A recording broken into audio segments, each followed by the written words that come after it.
현대인들에게 있어서 조심해야 할 것 하나가 있다면 그것은 바로 스트레스입니다. 모든 질병의 원인에는 이 스트레스가 개입되어 있다는 것은 일반적으로 이미 우리가 다 알게 된 사실입니다. 그런데 이 스트레스를 수치로 계산해서 연구한 학자들이 있었습니다. 이 학자들의 연구 보고에 의하면 가장 높은 수치의 스트레스는 바로 배우자와의 사별이라고 합니다. 두 번째로 높은 수치의 스트레스는 이혼입니다. 세 번째로 높은 수치의 스트레스는 바로 별거입니다. 이러한 스트레스를 학자들은 대상상실이라고 말을 합니다.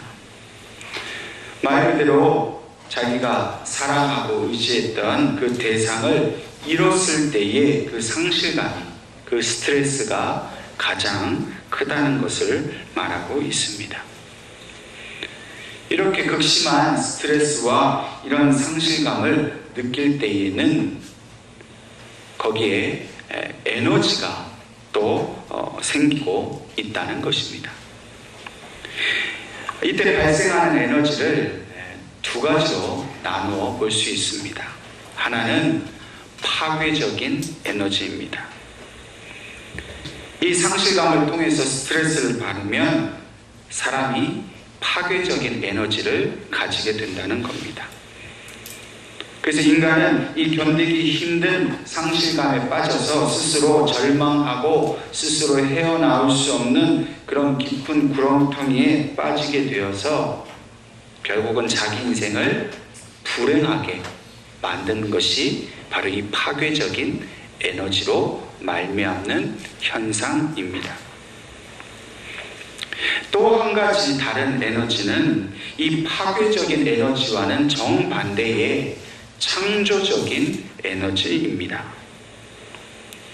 상실감은 이것은 자기를 파괴하지만 이 상실감을 오히려 반대로 긍정적이고 창조적인 에너지로 이것을 바꾸어서 사용하면 이 상실감과 스트레스를 극복하게 될 뿐만 아니라 더 나아가서는 어떤 업적이 될 만한 그런 위대한 일도 할 수 있게 된다는 것입니다. 의사이면서 기독교 심리학자인 폴 트루니에는 이렇게 말하고 있습니다. 인간의 슬픔이 크면 클수록 그 슬픔이 생산하는 창조적 에너지도 커져간다. 또한 인간의 그 고통에 대한 경험은 인생을 살아가는 데 있어서 놀라운 창조력을 개발해 준다라고 말하고 있습니다.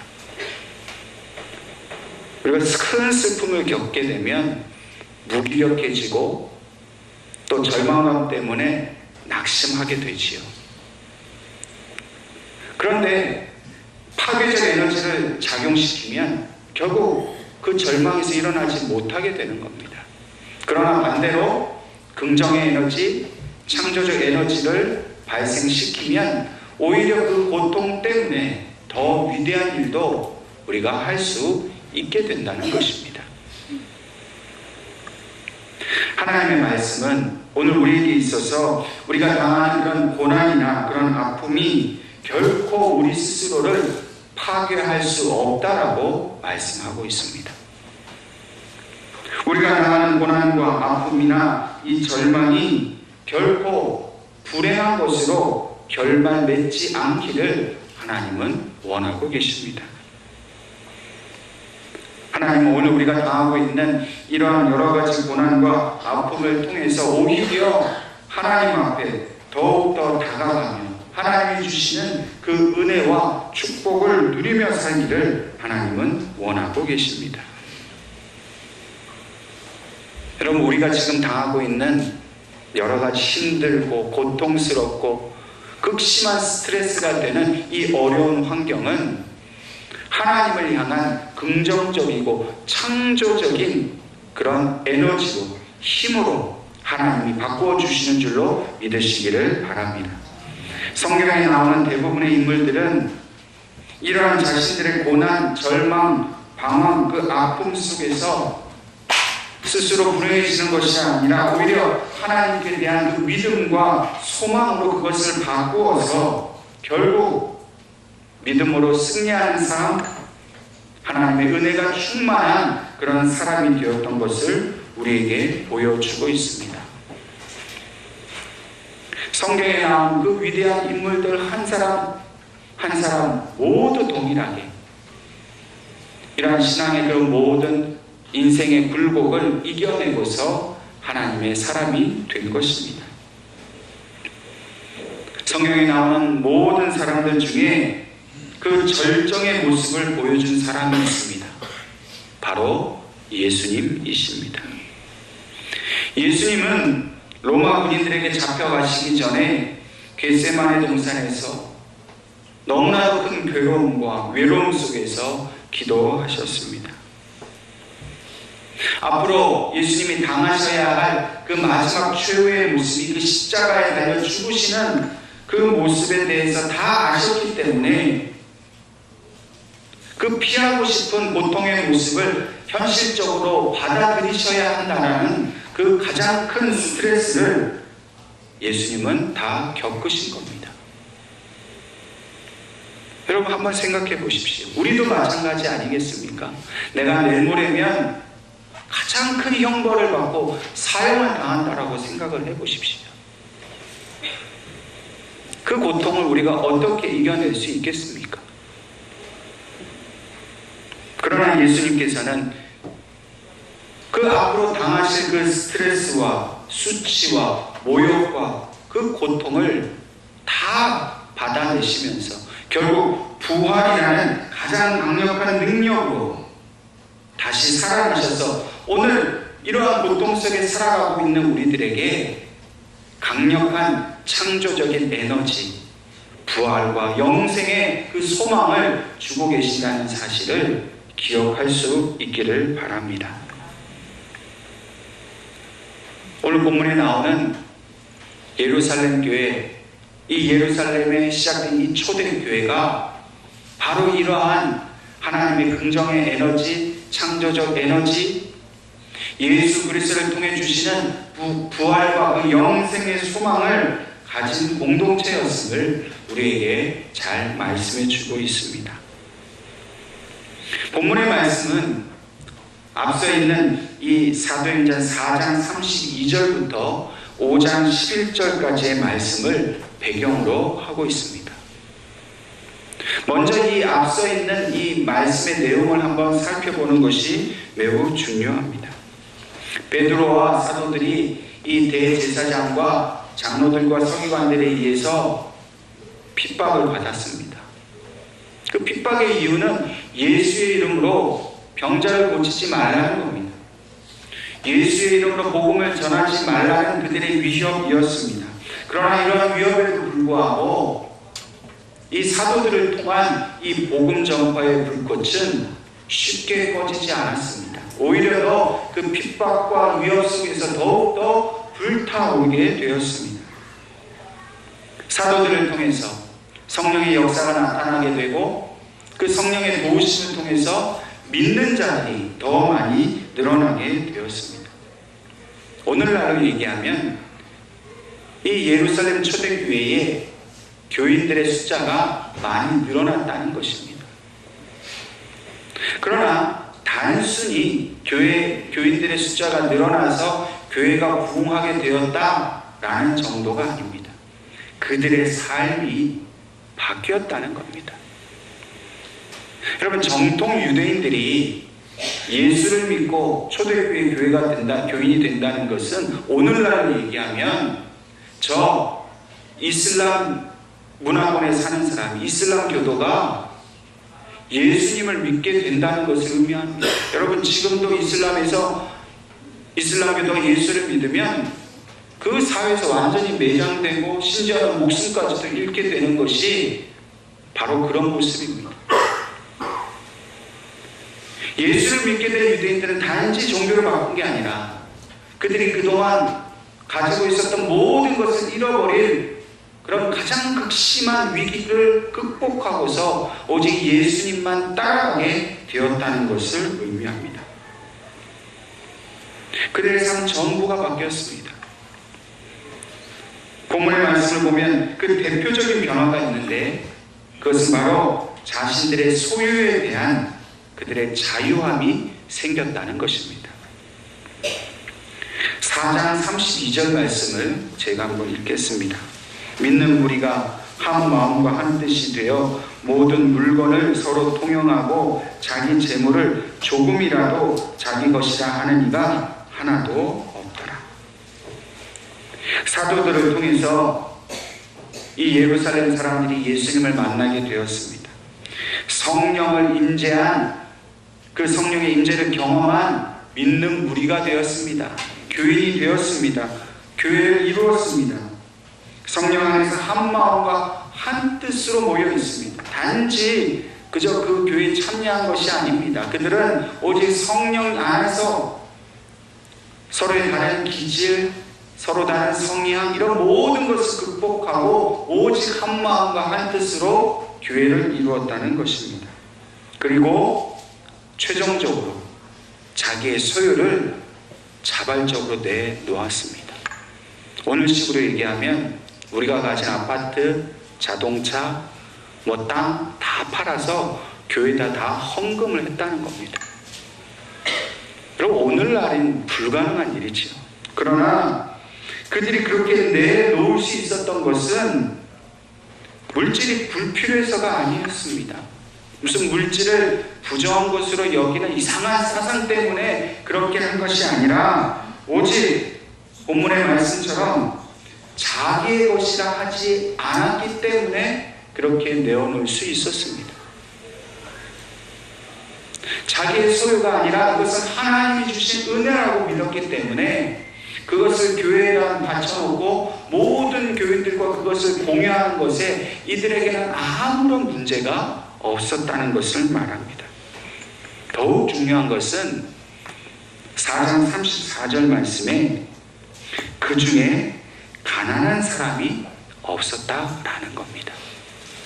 그들이 재산을 교회에다가 다 헌금을 하고 그 재산을 공유했던 것은 가난한 자가 없게 하려고 했던 이유였습니다. 왜냐하면 그 당시 일반 민중들은 대부분 가난했습니다. 대제사장이나 장로들이나 서기관들 이런 사람들은 이미 기득권을 가지고 기득권뿐만 아니라 수많은 부를 다 가지고 있었던 사람입니다. 상대적으로 백성들은 그런 부를 가지 못하는 빈부의 격차 때문에 늘 가난하고 어려운 삶을 살았습니다.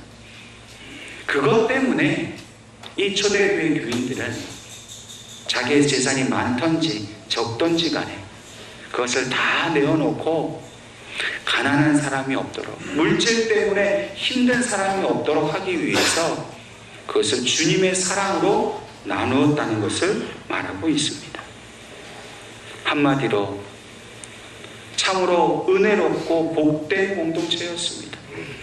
초대교회 교회 성도가 되는 것, 성령의 은혜를 경험하고 하나님의 사랑을 경험하고 실질적인 삶 속에서 하나님의 사랑을 나누는 그런 온전한 그 그리스도인의 삶을 이들이 살게 되었다는 겁니다. 이렇게 그들이 살아가는 중에 36절과 37절 말씀을 보면 바나바라는 한 사람이 자신의 밭을 팔아서 다른 그 교인들과 똑같이 그 돈을 사도들에게 전달하는 그런 사건이 나옵니다. 흥미로운 사실은요, 이 바나바가 레위 족속이었다는 겁니다. 여러분, 레위 족속은 하나님의 성전을 봉사하는 매우 특별한 그런 족속이었습니다. 그러니까 특권을 가지고 있었고 일반 이 민중들과는 다른 그런 하나님께 구별된 그런 족속이 바로 레위 족속이었습니다. 바나바도 마찬가지입니다. 자기는 레위 족속이기 때문에 이런 특권의식 속에서 전통적인 생각을 가지며 살아왔던 것으로 보여집니다. 그런데 그 레위인이 자기의 특권의식을 버리고 예수님을 따르는 그리스도인이 되었다는 겁니다. 뿐만 아니라 그들도 똑같은 다른 사람들과 같이 자기의 가치를 팔아서 바쳤다는 겁니다. 다른 사람도 아니고 레위인이 이런 일을 했다는 것이 그 당시 가난하고 어려웠던 일반 민중들에게 있어서는 너무나도 큰 힘이 된 겁니다.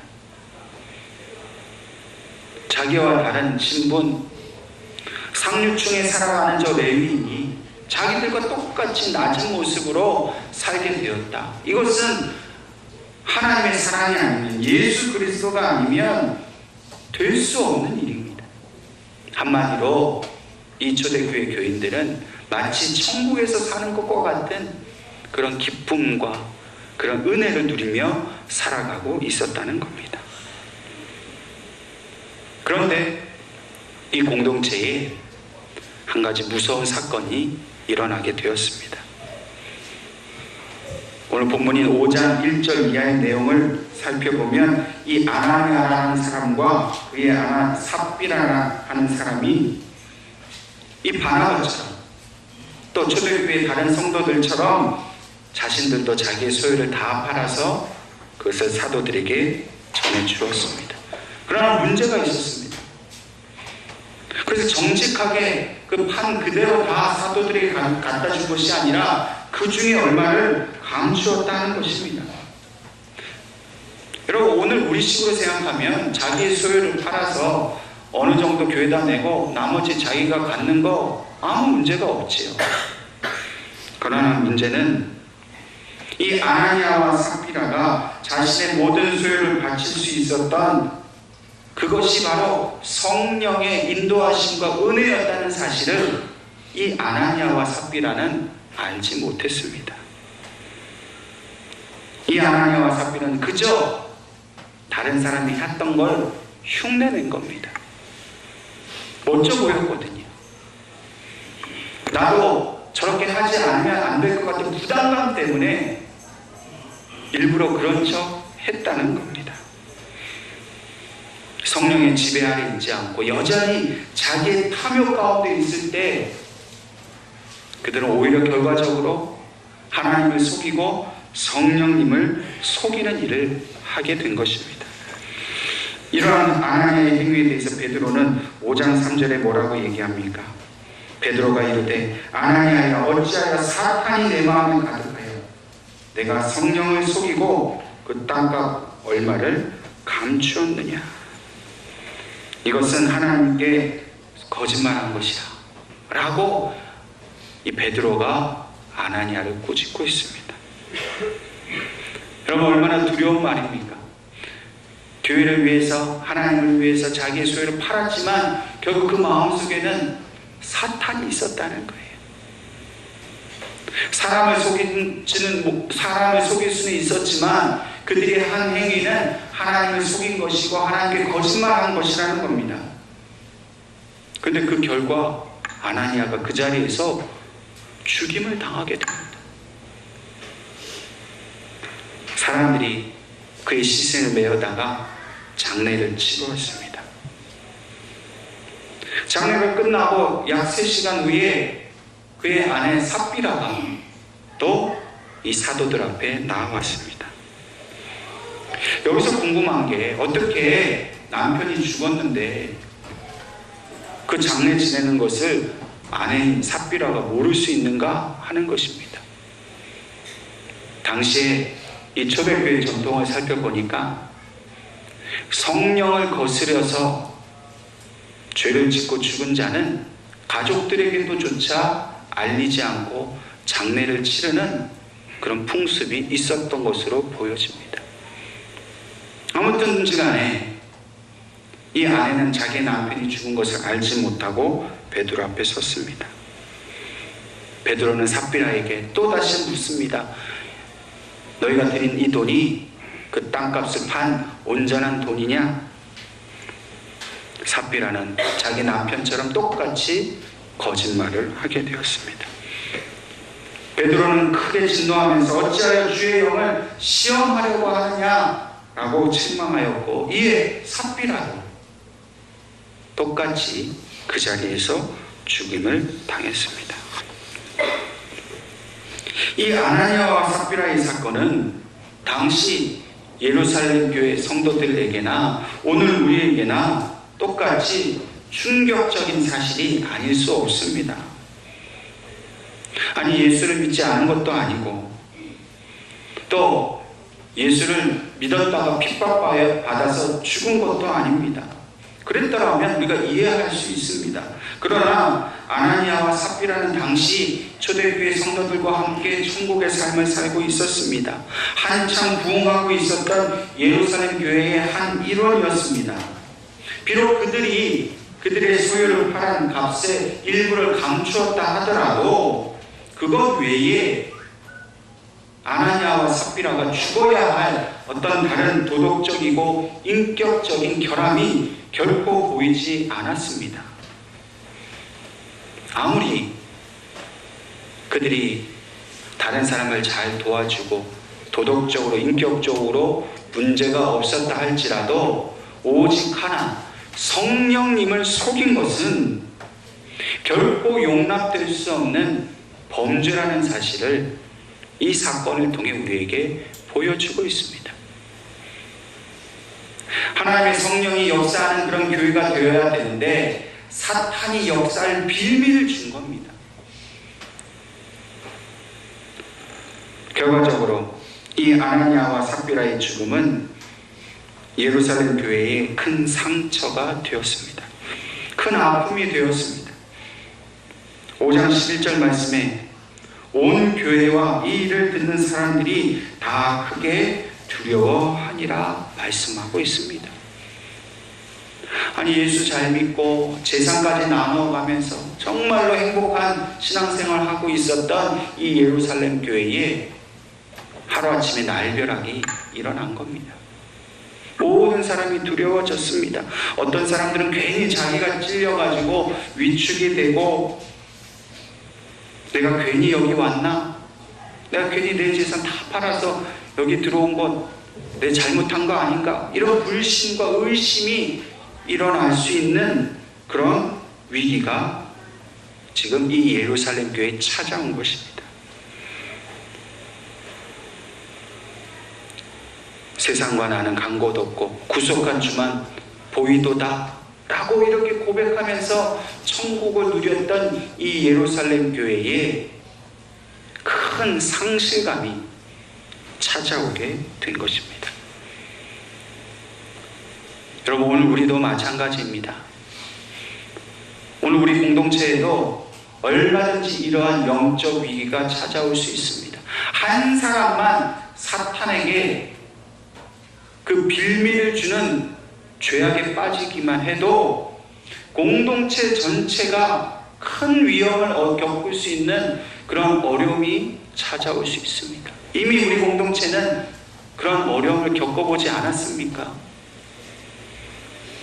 이제라도 우리가 성령 안에서 하나가 되고 한 뜻이 되어서 성령을 속이지 아니하고 하나님 앞에 정직한 마음으로 신앙생활 해 나가야 우리 교회가 영적으로 더욱더 든든히 세워가게 될 줄로 믿습니다. 그래서 이 아나니아와 삽비라처럼 흉내내는 삶을 살아서는 안 됩니다. 여러분, 교회 다니면서 믿음 있는 척, 잘 믿는 척, 그러면서 속으로 하나님을 속이고 자기 탐욕을 이기지 못해서 그저 자기 이익만을 위해서 신앙생활을 하고, 여러분, 사람은 몰라요. 저도 모릅니다. 근데 하나님은 아신다는 거예요. 성령은 아신다는 겁니다. 물론 그렇게 했다고 해서 그 자리에서 이 아나니아와 삽비라처럼 우리가 죽을 것은 아니지만,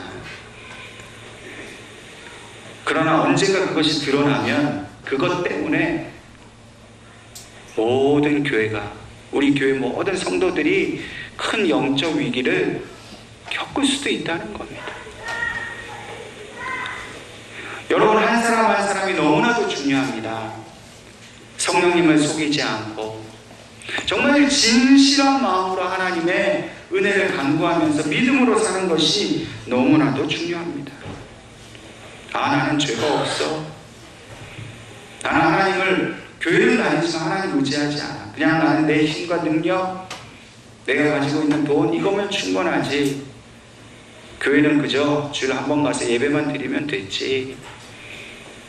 여러분, 그런 마음을 누군가 갖고 있다면 결코 그 가운데 성령께서 온전히 역사하실 수가 없다는 겁니다.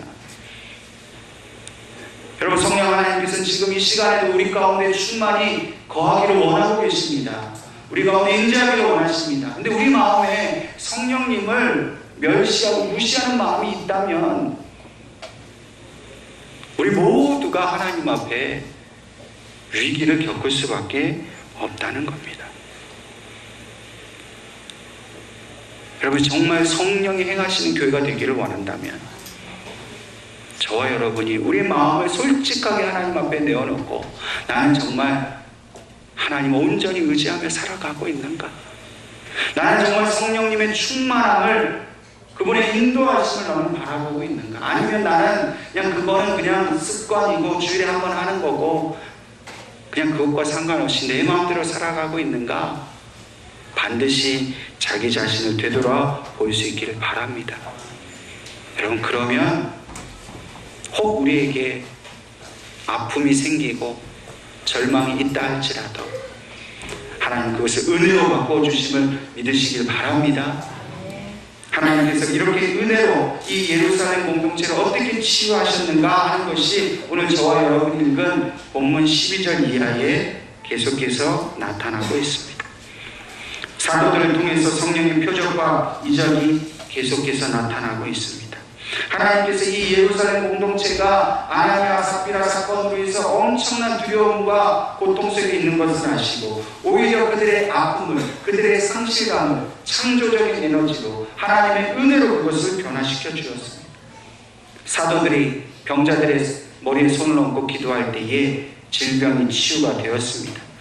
그 모습을 볼 때 교인들이 위로를 얻었습니다. 하나님의 은혜가 우리 가운데 떠나지 않고 예수 그리스도의 이름으로 기도할 때 병이 떠나가는 것을 봄으로 인해서 이 성도들이 위로를 얻고 은혜를 얻었다는 것입니다. 물론 13절 말씀처럼 여전히 사도들과 이 믿는 무리들과 상종하지 않는 유대인들이 있었습니다. 그들을 멸시하고 핍박하는 자들이 있었습니다. 그러나 대다수의 백성들은 오히려 이 예루살렘 초대교회 성도들을 통해서 하나님을 만나게 됐고 하나님을 찬송하고 높이는 그런 은혜로운 사건이 일어나게 된 것입니다. 더욱더 기쁜 것은 단순히 병이 나은 것이 아니라 그들이 온전히 믿고 의지했던 예수 그리스도의 이름으로 그들이 모든 치유가 일어났다는 사실입니다. 자기들이 예수님 하나 때문에, 그분의 이름 하나 때문에 유대인에서 예수를 믿는 무리가 되는 목숨을 건 위험을 감수했는데 그 예수 그리스도의 이름으로 모든 귀신이 떠나가고 질병이 치유되는 이 모습을 통해서 그들은 하나님을 바로 믿으면, 예수님을 바로 믿으면 이런 은혜를 경험하게 되는구나 하는 것을 그들이 알게 되었다는 것입니다. 그들은 강력한 성령님의 능력 가운데 있었습니다. 심지어는 15절 말씀처럼 병든 사람을 메고 거리에 나가 침대와 요에 누이고 베드로가 지나갈 때에 혹 그의 그림자라도 그에게 누일까? 그들이 기대했다 그랬습니다. 얼마나 큰 성령의 역사가 일어났으면 베드로의 그림자가 스쳐도 병자가 나았다는 겁니다. 예수의 이름이 아니었다면 이 예루살렘 초대교회 성도들은 아나니아와 삽비라 사건 때문에 큰 시험을 얻어서 예수님을 떠날 수밖에 없었을 것입니다. 그러나 예수의 이름으로 행해지는 모든 기적과 이사를 통해서 그들은 이제 온전한 하나님의 은혜, 온전한 성령의 능력을 날마다 맛보며 살아갈 수 있게 된 것입니다. 그리고 16절 말씀처럼 예루살렘 부근에 수많은 사람들도 모여 병든 사람과 더러운 귀신에게 괴로움을 받는 사람을 데리고 와서 다 나음을 얻으니라. 여러분, 다 나음을 얻었습니다. 어쩌다가 한 사람은 치료도 못 받는 사람이 있고, 어쩌다가 누구는 그냥 아무 일도 없이 떠난 사람도 있었던 게 아니라, 예수 이름을 의지해서 이 예루살렘 초대교회 공동체를 찾아와서 예수 이름으로 안수하는 모든 자들이 한 사람도 빠짐없이 다 나온 겁니다. 여러분, 이 얼마나 감사하고 은혜로운 증거입니다. 여러분, 이 말씀이 오늘 저와 여러분들에게 우리 인생의 가장 유일한 소망이 되기를 간절히 바랍니다. 예수 이름으로 기도할 때, 성령의 충만한 가운데 있을 때 우리의 모든 연약함과 질병과 아픔과 상처가 다 나음을 얻으리라. 아멘. 여러분, 진짜 아멘 하셔야 돼요. 남이 하니까 거짓으로 아멘 하시면 아나니아와 삽비라처럼 성령을 속이는 거. 여러분, 진짜 믿음으로 아멘 하셔요. 진짜 믿으십시오. 남이 믿으니까 믿는 척하지 마시고, 정말 마음과 정성을 다해 시간을 다해 내 힘을 다해서 하나님만을 섬기고 예수 그리스도 이름을 위해서 교회를 섬기고 말씀 앞에 나오고 기도로서 하나님 앞에 나아가야만 이 예루살렘 초대교회에 일어났었던 이 수많은 이적과 기사는 반드시 우리 공동체에 나타나게 된다는 겁니다. 하나님은 오늘 이 시간 저와 여러분이 정말 이렇게 기도하기를 원하세요. 기도하는 척, 믿음 있는 척, 열심히 있는 척 하는 것이 아니라 마음과 정성을 때로는 목숨까지도 바쳐가면서 하나님 나라를 위해서 진심을 다해 기도하여 진심으로 오직 예수의 이름으로 선포하여 이 기적은 2000년 전 예루살렘에 있었던 것이 아니라 오늘 우리에게도 나타날 줄로 믿습니다. 아멘. 예수의 이름 외에는 그 어떤 것으로도 우리가 이길 수가 없습니다. 여러분들이 가지고 있는 모든 짐을 진짜 예수님께 다 맡기십시오. 여러분들의 아픔, 상처, 연약함, 두려움, 그 약한 모든 것들, 때로 그것을 주님께 드리면 미안하잖아요. 아니, 내가 지은 죄까지도 어떻게 예수님께 드려요? 이 수치스럽고 부끄러운 거 어떻게 예수님 등에다가 지어드려요? 근데 주님 뭐라고 얘기하시죠? 수고하고 무거운 짐진 자들 다 여러분, 어떤 거는 드리고 어떤 건 미안해서 못 드리고 그렇게 하지 말라는 거예요. 여러분, 괜찮아요. 예수님 괜찮다는 말씀하세요. 너희가 가지고 있는 모든 아픔, 상처, 상실감, 스트레스, 극도의 그 고통 다 가지고 오라는 겁니다. 그러면 주님께서 십자가에서 죽으신 그 보혈의 피로 깨끗하게 씻으시서 부활의 능력으로 우리에게 전혀 새로운 하나님의 은혜를 주시겠다. 드리지 않으면 결국 받을 수 없어요. 아픔이 은혜로 변합니다. 우리는 온전히 자유함 받게 되고 우리의 모든 짐을 대신 져주신 주님 때문에 우리의 마음은, 우리의 영혼은 참된 기쁨과 은혜를 누리게 되는 것입니다. 우리 여행들과 예루살렘 초대교회처럼 우리의 모든 것을 나누는, 우리의 모든 은혜를 함께 그것을 나누며 섬기는, 성령이 늘 역사하시는, 하나님을 늘 기쁨으로 만나는 교회, 은혜로운 복된 교회가 될 수 있게 주님의 이름으로 축원합니다.